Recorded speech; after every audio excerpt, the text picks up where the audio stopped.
Now, with just 5 days until those peace talks are due to be held in Geneva on Syria, the main opposition is meeting in Istanbul to try to decide whether to go. But the government knows what it wants and has even made an offer to the opposition. The Foreign Minister, Walid Muallim, has been speaking in Moscow alongside his Russian counterpart. He said his government supports the International Peace Conference known as Geneva II. He also says he's given Russia, Syria's biggest ally, plans for a ceasefire in Aleppo, where fighting has been raging for months.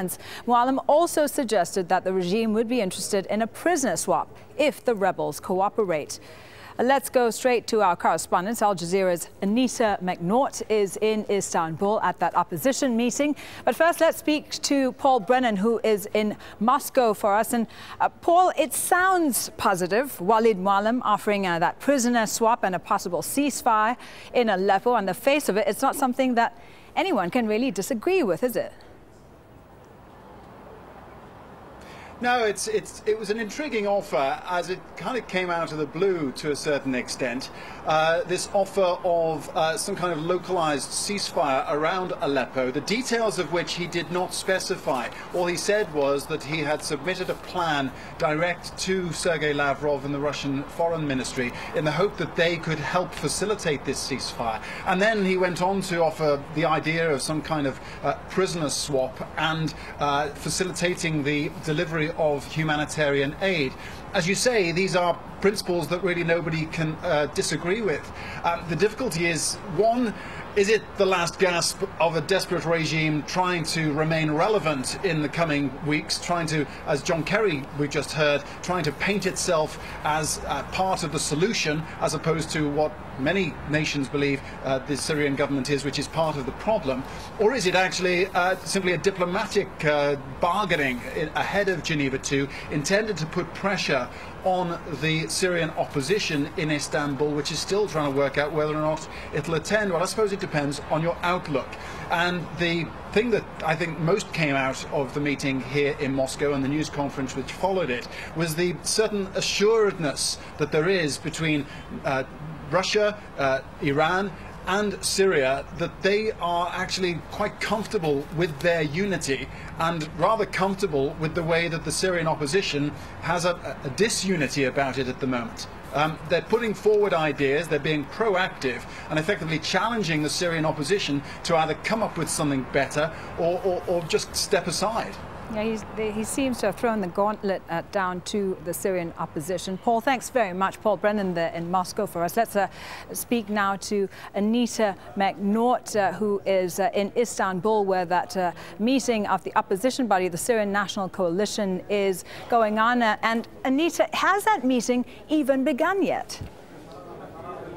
Well, you say going on, and I was about to say, but you've asked exactly the question.